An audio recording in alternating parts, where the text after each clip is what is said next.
¿Qué tal? ¿Cómo estáis? Bienvenidos a Cuna de Talentos. Hoy debo confesar que traigo un invitado que me apetecía tener en el programa, que estábamos a ver si cuadrar que viniese a Plató y hemos dicho, mira, vamos a avanzar, hacemos la entrevista por videollamada y así no se dilata más su presencia en este programa. Así que saludamos ya a José Manuel Puertas. ¿Qué tal? ¿Cómo estás? Bienvenido.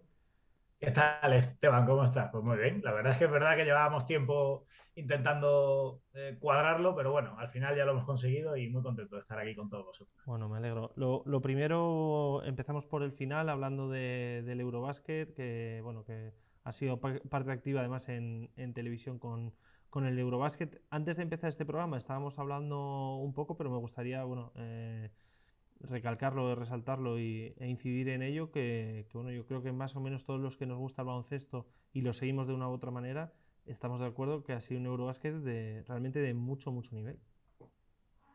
Bueno, yo creo que eso es indiscutible, ¿no? No sé exactamente el por qué, pero primero había unas ganas enormes. Hacía 5 años que no había un Eurobásquet. Era un torneo que durante un tiempo se celebraba cada 2 años y había perdido cierto valor. Y ahora, entre, bueno, pues el ajuste con la Copa del Mundo y la pandemia, pues es que han pasado 5 años del anterior. Y eso ha hecho que, bueno, pues que las pretéritas bajas en muchos casos de jugadores NBA y tal no se hayan producido. Claro, no es lo mismo que un jugador tenga a lo largo de su carrera 7 posibilidades de jugar el Eurobasket a que tenga quizá tres, ¿no? Entonces, claro, pues ha estado Doncic, ha estado Antetokounmpo, ha estado Jokic, ha estado todo el mundo, ¿no? Y eso hace que hayamos visto un torneo de un valor enorme, que además se ha visto todavía más magnificado en España por la gesta que ha conseguido el equipo de Scariolo, ¿no? Y yo creo que eso quizá ahora mucha gente pueda decir, claro, dices que ha sido el mejor torneo de la historia porque lo ha ganado España, pero bueno, quien me haya escuchado, me haya visto, o incluso en conversaciones privadas y públicas lo he dicho durante el torneo también, que para mí y antes podía ser el mejor torneo de la historia y creo que por el nivel de juego, de equipo y de jugadores que ha habido, lo ha sido y por eso que lo haya ganado España es la leche. Desde luego, y bueno, una de las figuras, y ahora seguimos hablando del Eurobásquet, no sé, el autor de Giannis, el MVP que surgió de la miseria, ¿cómo ve al protagonista de su libro en este Eurobásquet? ¿Cómo lo has visto? Pues yo la verdad es que lo he visto muy bien, ¿eh? Sinceramente. Es verdad que, bueno, en el partido que ha eliminado, pues todo se complica, ¿no? Y incluso quizá emocionalmente estuvo más afectado, pero yo creo que ha dado un paso en madurez enorme respecto a la Copa del Mundo, ¿no? Mucha gente le ha acusado durante mucho tiempo de que él no podía jugar en FIBA.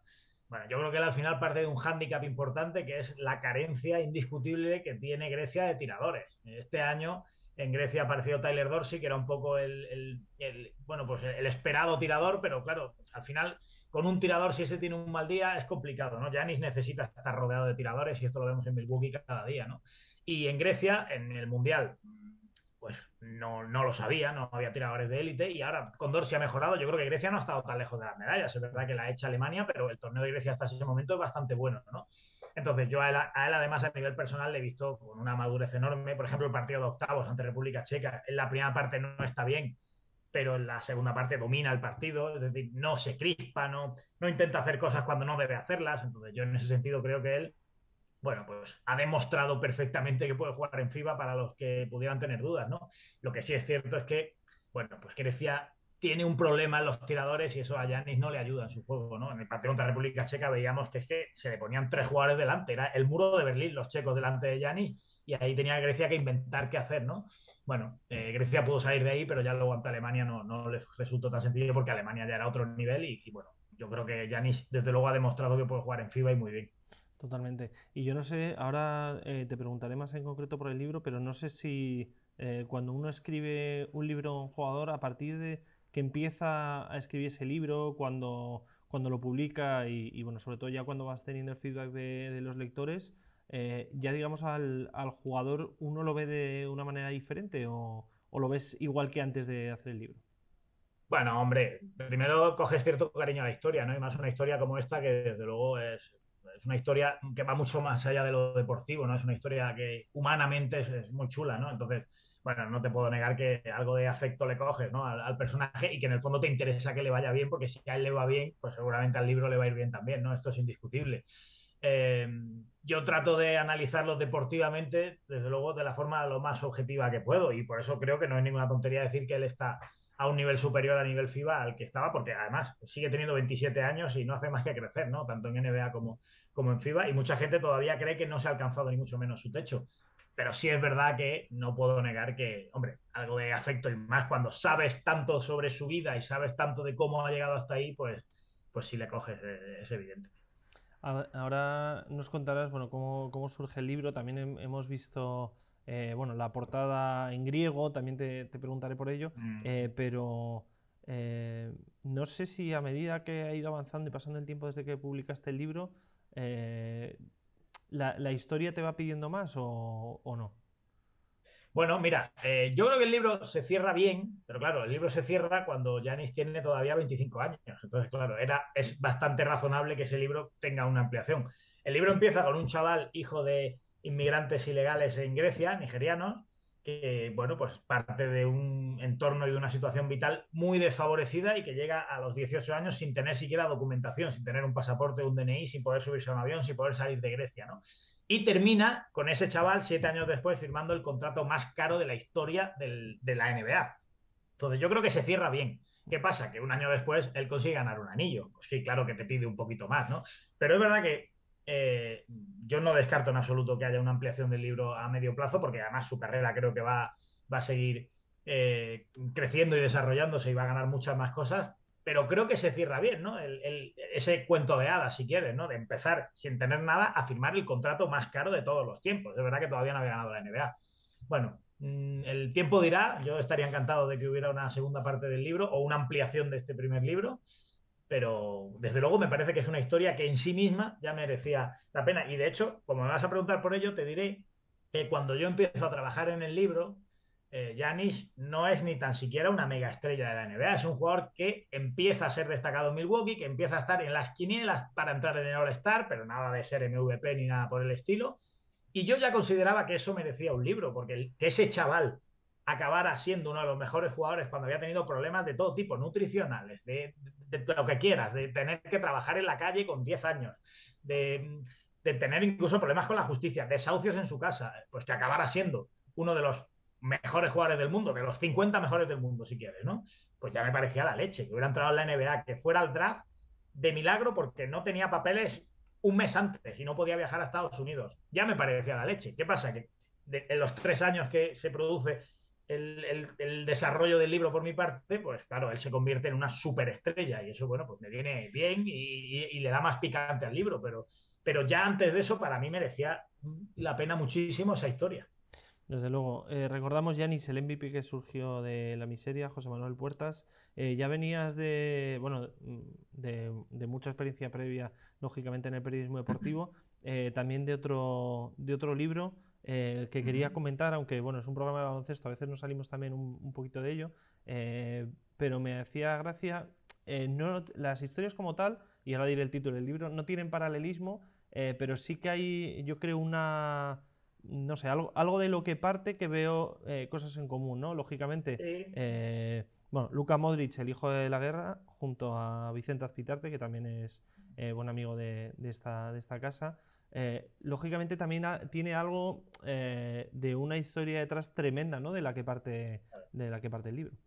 Claro, una superación, ¿no? El Luka Modric, que hoy día es bueno, pues es el referente del Real Madrid en el centro del campo, que ha sido Balón de Oro, que ha llegado a una final de un Mundial con Croacia, que es algo alucinante, que ha sido, bueno, que ha ganado Champions con el Madrid a casco porro, pues bueno, el parte de que cuando es muy pequeño, pues le pilla por edad, y la gente lo podrá ver, en plena guerra de los Balcanes, ¿no? Y él termina siendo un refugiado de guerra y, bueno, su abuelo es asesinado por los Cherniks serbios y él durante muchos años vive en una pequeña habitación de un hotel en Zadar porque, bueno, pues la familia se había quedado sin casa y tenía que vivir refugiada, ¿no? Entonces, bueno, pues sí hay ciertos paralelismos y luego está la broma de que mucha gente me dice que a quien le hago un libro termina bendecido, ¿no? Y es verdad que es un poco así. El libro de Modric, cuando lo hicimos Vicente y yo, Modric acaba de ganar su primera Champions con el Madrid, fíjate lo que ha venido después, ni Sí. pensar en Balón de Oro ni cosas de esas, y Giannis, bueno, pues cuando el libro sale a la venta, digamos que meses después Giannis gana el anillo, ¿no? Ya había sido MVP de la NBA, eso sí,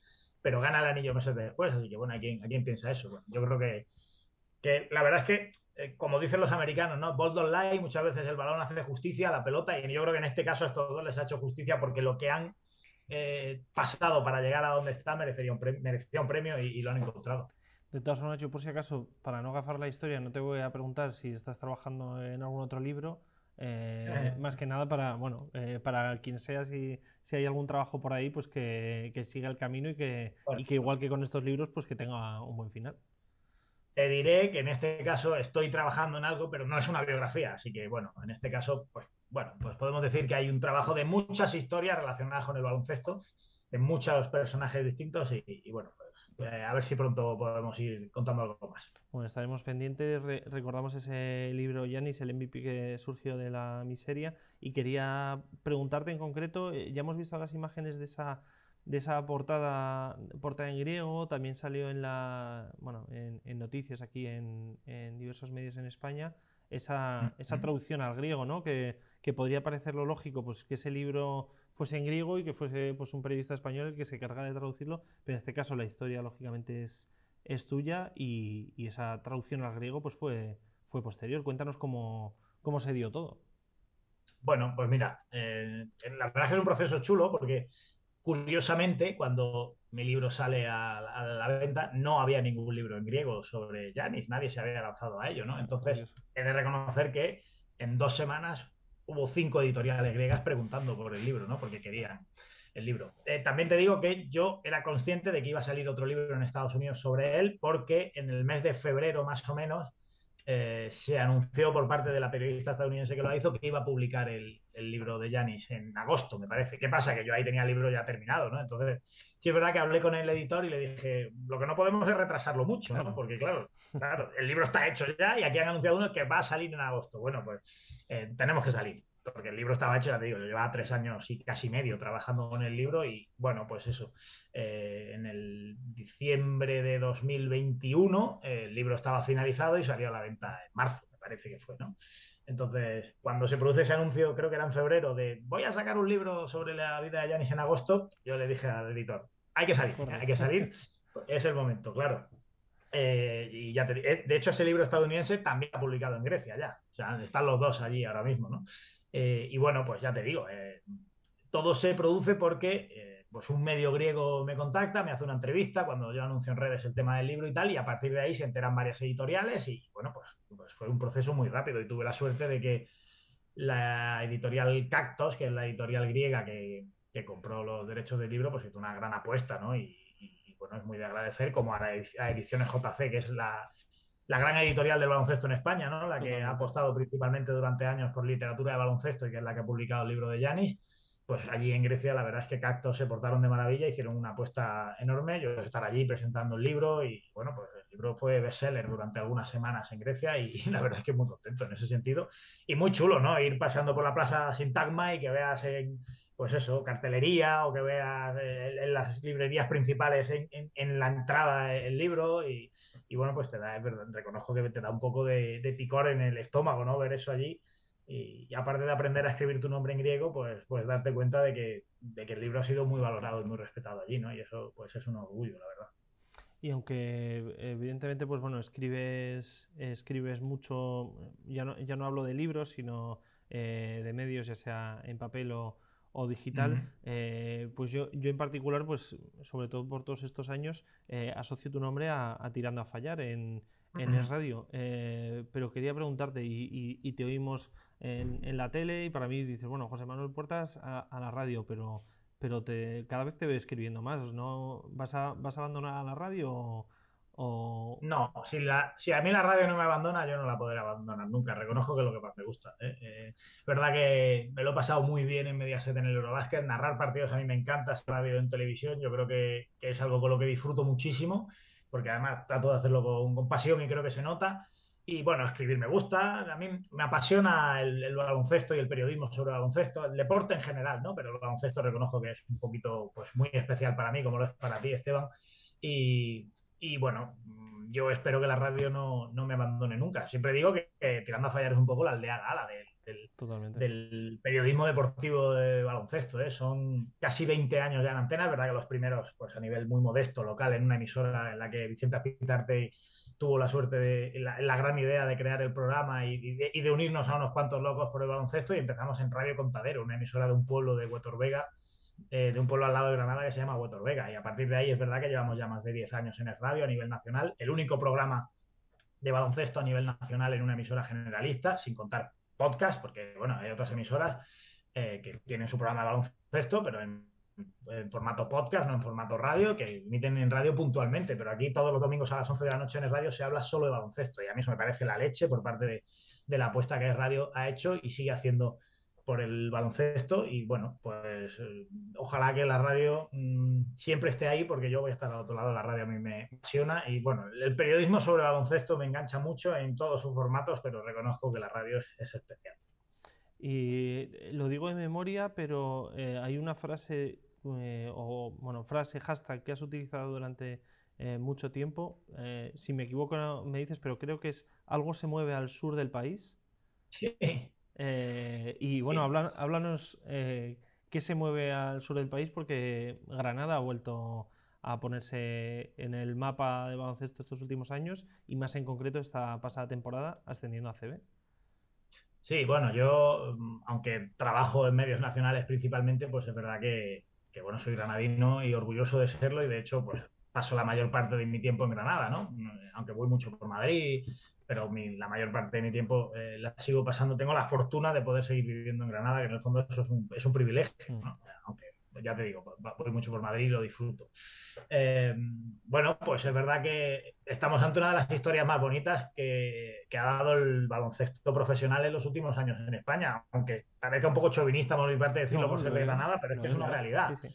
Es el CB Granada, el histórico CB Granada de Borchard, de Richard Scott, de John Williams, de Richard Hendricks, de Nico Llanela, de Andrea Pechile, en su día desaparece por una gestión que cuando llega la crisis pues se tuerce muchísimo y las deudas se comen al club. Y a partir de ahí, pues un pequeño apéndice que es la Fundación CB Granada, que ahora es un club totalmente independiente, pero que se había creado para salvaguardar la estructura de cantera y que los niños pudieran seguir jugando. Pues en el año 2011, en el verano de 2012, aparece en Primera Nacional con un equipo completamente amateur, ¿no? Y ese equipo pues ha ido ascendiendo categoría por categoría de forma deportiva, sin comprar nunca una plaza, siempre en la cancha, nunca en los despachos y con el mismo entrenador que estaba en Primera Nacional, va a debutar, pues, debuta esta temporada en la Liga Endesa, ¿no? Yo no creo que haya ningún precedente de que un entrenador coja un equipo en Primera Nacional y le ascienda hasta ACB con el mismo entrenador, pues en 10 años. Y por eso yo es cierto que llevo usando ese hashtag un tiempo. Yo creo que quizá el año de Primera Nacional no, pero a partir de Liga EVA sí. Y bueno, pues algo se movía al sur del país tanto que acabó jugando en ACB, ¿no? Vamos a ver el año del estreno cómo le va al Covirán Granada, pero desde luego es una historia muy chula y muy bonita. Desde luego que lo es. Además, bueno, lo que decías, ¿no? Por todo lo que supone, pues en 10 años. Y además recuerdo, juraría que era con la campaña de abonados, que Covirán Granada la sacó, pues como de haciendo un paralelismo, ¿no? De ese niño que nace en 2012, de ese club que nace en 2012 y 10 años después, pues ya va con su bufanda para ver al equipo en ACB. Sí, es que, bueno, pues es verdad, es una historia muy bonita y habrá gente a la que le haya pasado algo así, ¿no? Que naciera en 2012 o que en 2012 tuviera 5 o 6 añitos y que ahora pues haya visto, pues eso, pasar de Nacional a EVA, de EVA a Les Plata, de Les Plata a Leboro, de Leboro a CB. Bueno, pues es verdad que yo sí te reconozco, Esteban, que para mí un punto crítico que es el salto de Liga EVA a Les Plata, ¿no? Siempre lo he dicho, porque esos primeros años, hasta que el equipo ascienda a Les Plata, juegan un pabellón de barrio, ¿no? Un pabellón muy pequeño, es el pabellón Veleta, que, bueno, pues eso tiene una capacidad máxima de 500, 600 espectadores y que se ponía a reventar. Ahora lo recuerdas y había partidos en Liga EVA que era alucinante la sensación de olla a presión que había allí, ¿no? Porque, claro, ya empezaba la gente a apoyar el proyecto y, claro, se daba la circunstancia de que un equipo básicamente amateur, con granadinos, nunca había ascendido de Liga EVA a Les Plata, ¿no? ¿Qué pasa? Que aquella temporada, pues Jesús Fernández se retira del baloncesto profesional, se instala en Granada, va a empezar a trabajar y, bueno, pues ficha por el equipo y, claro, le da un salto de calidad. Además, luego, en la recta final, antes de la fase de ascenso en Albacete, ficha Nacho Ordín también, que había tenido también una vinculación con el CB Granada anteriormente y echa una mano en esa fase de ascenso y ese equipo consigue ascender. En el momento que consigue ascender y ser el primer equipo granadino en la historia que salta de EVA a Les Plata, claro, ya se va al Palacio de los Deportes. Y cuando te vas al Palacio de los Deportes, la dimensión del proyecto ya es mucho más grande. Yo ahí sí tenía la sensación de en algún momento esta gente va a llegar seguro al Eboro, seguro, y probablemente a CB, ¿no? Bueno, como han hecho bien las cosas, lo han conseguido. Y para mí el momento clave, de verdad, es el ascenso de EVA a Les Plata, fíjate Es cómo curioso son las porque cosas. No sé si... normalmente otras personas a lo mejor te dirían, ¿no? El salto de oro a CB, ¿no? Que parece como la última barrera, pero está bien Sí, que pongas el punto en ese salto de Eva a Le Plata. pues es que para mí es el más difícil, porque en el momento que ellos juegan en el Palacio de los Deportes y empiezan a tener un apoyo social más grande y de empresas y tal, ya tienes la dimensión de una ciudad que históricamente es de baloncesto, que es capaz de meter 8.500 personas en del ascenso en el pabellón contra el Mansa, pero el salto de Eva a Plata, ya te digo, es que nunca un equipo de Granada lo había conseguido deportivamente. Yo, si no lo hubieran conseguido, 3 años después hubieran comprado una plaza en plata, pues puede ser, no lo sé, porque la ciudad hubiera exigido ya un poquito más, no lo sé. Lo cierto es que al hacerlo deportivamente, eso completa la historia desde un punto de vista muy romántico, ¿no? Y es lo que le da mucho valor a lo que ha conseguido este club. Y vamos a ver ahora hasta dónde puede llegar defendiendo los intereses de Granada en ACB. Desde luego. Y bueno, estamos llegando ya al final de la entrevista, pero sí que nos contases un poquito más de este proyecto de Granada. ¿Qué ambiente respiras tú ahora en la ciudad, en el club, alrededor del club ante este reto como es estar en la Liga Andesa? Bueno, en la ciudad se dio la circunstancia el año pasado de que una vez que había ascendido el Covirán, estaba jugándose el Granada la permanencia en Primera División. Hay una curiosa circunstancia que es que nunca en la historia en Granada han coincidido en la máxima categoría el fútbol y el baloncesto. Siempre que el fútbol estuvo en los años 70 en Primera División, el baloncesto no estaba a nivel élite en Granada, y en los años en los que el baloncesto empieza a desarrollarse y a saltar al primer nivel en Granada, años 80 y 90, el fútbol estaba pues segunda vez, llegó a estar en tercera incluso a principios del siglo XXI. Y claro, es ahí cuando el Covirán sube, se vio como el gran momento para la ciudad, es decir, este año sí, por fin, en el 2022-23, se va a ver a los dos equipos en la máxima categoría. ¿Qué pasa? Que el Granada a última hora, pues en aquel infausto empate a 0 ante el Español, se va a segunda división, ¿no? Entonces, está un poco el pellizco en la ciudad No. de qué pena, ¿no? De que no se han podido ver a los dos en la máxima categoría.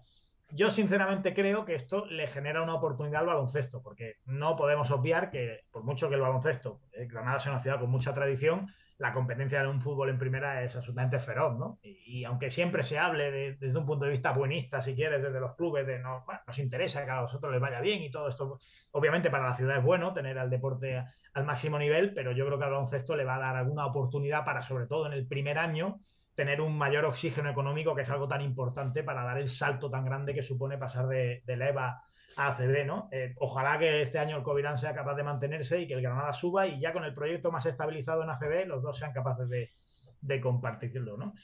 Claro. En cuanto al ambiente, pues yo creo que hay muchas ganas. Se ha visto en la campaña de abonos, hay mucha ilusión. Granada lleva 10 años, 11 años sin estar en ACB y tiene muchas ganas de disfrutarlo. Y bueno, yo creo que el mercado de fichajes al final es un equipo que va a mantener el bloque, va a seguir una línea continuista. 8 jugadores de la temporada pasada siguen, que no es fácil ver esto.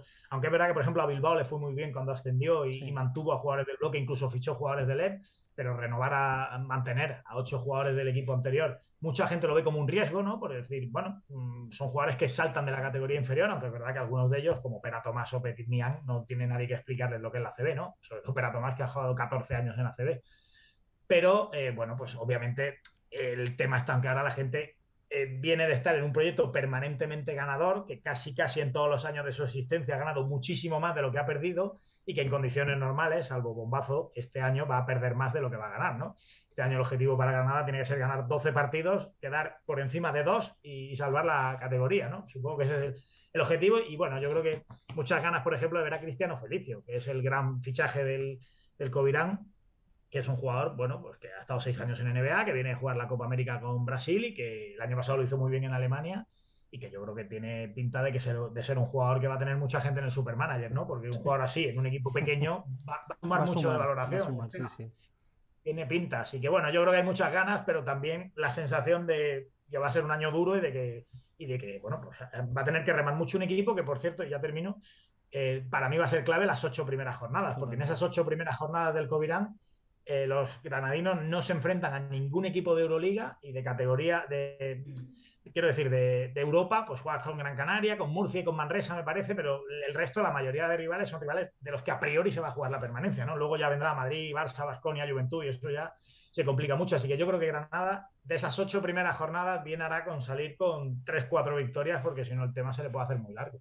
Desde luego. Pues José Manuel Puertas, reiterarte el agradecimiento por estar en el programa. Yo creo que, bueno, a mí particularmente se me ha pasado volando. Tenemos baloncesto A mí también. para hablar para rato, con lo cual, bueno, nada, decirte que ya tenemos la conexión hecha Madrid-Granada, o sea que estás invitado siempre que quieras. Sabes que es un placer estar contigo, Esteban, y bueno, pues ha sido el mismo placer estar con la gente de Cuna de Talentos hoy y gracias por la oportunidad de charlar un ratito de baloncesto, que para mí es un honor siempre hacerlo en cualquier sitio y por supuesto más aquí. Claro que sí, muchas gracias. Y a todos vosotros ya sabéis, os esperamos en el próximo programa de Cuna de Talentos.